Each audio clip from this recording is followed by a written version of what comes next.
जटाटवीगलज्जल प्रवाह पावितस्थले कलेव लम्ब्य लम्बिताम्बुजङ्गमालिकाम् किशोर जय गोपी चित चोर प्रभो जय जय माखन चोर। आज कार्तिक मास महात्म का 25वां अध्याय पीछे रह गए, 4 अध्याय पीछे हो गए। 29 कार्तिक अध्याय में 29 होते हैं, 5 अध्याय 6 अध्याय जो होते हैं वो होते हैं कार्तिक के पद्मिक में। आज 25वां अध्याय हम शुरू कर रहे हैं। 24 तक हम कर चुके थे।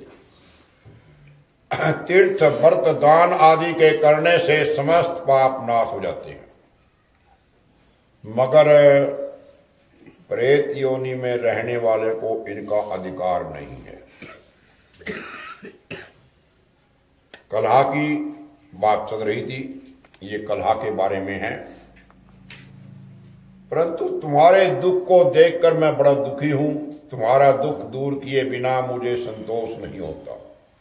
तुम्हारे पाप बड़े भारी हैं, क्योंकि ये तीनों ही योनियां बहुत बड़े बड़े पाप करने वालों को मिलती हैं। प्रेत योनि तो थोड़े से पुण्य से नष्ट भी नहीं हो सकती, लेकिन मैं तुम्हें इस योनि से अवश्य छुटवाऊंगा। इसलिए जाओ, मैंने जो कार्तिक का व्रत किया है उसका आधा भाग उस ब्राह्मण ने कलह को दे दिया, क्योंकि यज्ञ दान तीर्थ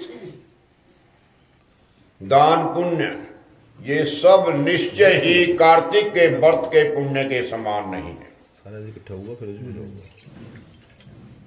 नारद जी ने कहा कि इतना कह करके धर्मदत्त ने उसको ओम नमो भगवते वासुदेवाय ये 12 अक्षर मंत्र सुनाया और तुलसी का जल उसके ऊपर छिड़क दिया। बस फिर क्या था, अक्षण भर में वो कलह प्रेत योनि से छूट करके प्रज्वलित शिखा के समान दिव्य रूप धारण करके लक्ष्मी के समान सुंदर हो गई। तब वो धर्मदत्त को दंडवत प्रणाम करके कहने लगी, प्रसन्नता से गदगद होकर बोली कि हे ब्राह्मणवर, आपके आशीर्वाद से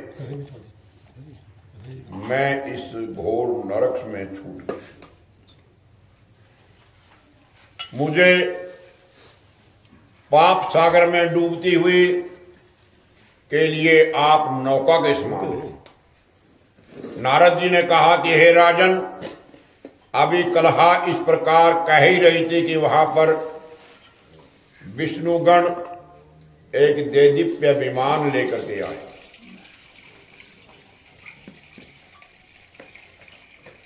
विमान के द्वार पर अप्सराएं गण बैठे हुए थे। धर्मदत्त ने उन सब को देख करके दंडवत प्रणाम किया।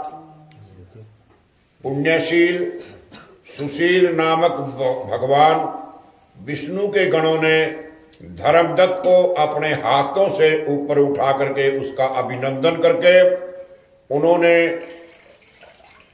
कहा कि हे द्विज श्रेष्ठ, आप धन्य हैं,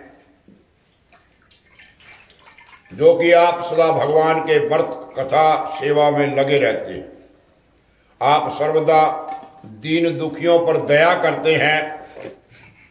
आप में जो अपने बाल्यकाल में पवित्र शुभ कार्तिक व्रत किया था, उसके आधे फल से ये कलह के पूर्व जन्म के किए हुए पाप नष्ट हो गए। यही नहीं है, आपकी कृपा से इसके सैकड़ों जन्मों के पाप नष्ट हो गए। आपके जागरण आदि करने से जागरण के पुण्य के प्रभाव से आकाश मंडल से ये विमान आया है। हे ब्राह्मण, अब हम इसे भांति भांति के भोगों से युक्त वैकुंठ में ले जा रहे हैं। आपके दान पुण्य के प्रभाव से, कार्तिक व्रत, तुलसी पूजा के प्रभाव से अब ये कलहा जो है भगवान विष्णु के पास में रहेगी। आप भी इस जन्म के पश्चात अपनी दोनों स्त्रियों के साथ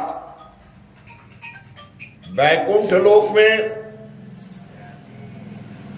भगवान विष्णु के समीप रहेंगे और मुक्ति प्राप्त करेंगे।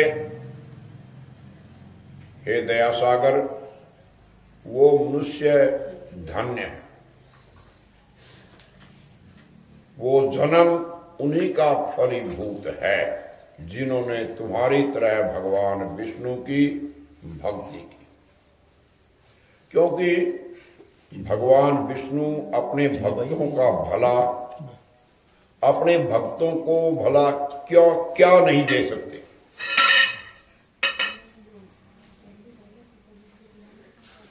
वो सब कुछ देते हैं। जिन्होंने प्राचीन काल में उत्तानपाद के पुत्र को ध्रुव स्थान में पहुंचा दिया, ध्रुव,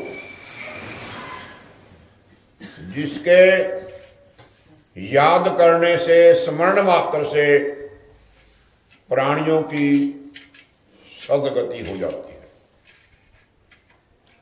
प्राचीन काल में भगवान विष्णु केवल अपने नाम के स्मरण से ही, अपने नाम के याद करने से ही पकड़े हुए हाथी को हाथी की योनि से मुक्त करके जय नाम दे करके अपना पार्षद बनाया। तुमने उसी विष्णु भगवान की सेवा की। इसी से तुम अपनी दोनों स्त्रियों के साथ 1000 वर्ष तक विष्णु भगवान के समीप निवास करोगे। जब तुम्हारा पुण्य क्षीण हो जाएगा, तब तुम पृथ्वी पर सूर्य वंश में अपनी दोनों स्त्रियों के साथ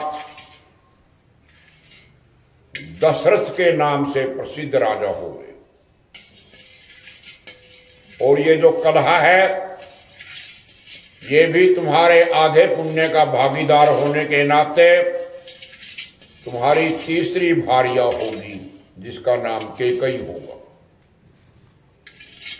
भगवान विष्णु तुम्हारे पुत्र के रूप में तुम्हारे निकट रहेंगे, देवताओं का काम करेंगे। भगवान विष्णु को प्रसन्न करने वाले तुम्हारे कार्तिक व्रत से अधिक महत्वपूर्ण यहां दान, तीर्थ आदि कोई भी नहीं है। हे दया सागर, तुम धन्य हो, क्योंकि तुमने जगत गुरु भगवान विष्णु को प्रसन्न करने के लिए कार्तिक का व्रत किया है, जिसके आधे पुण्य के फल की भागीदारी इस कलहा को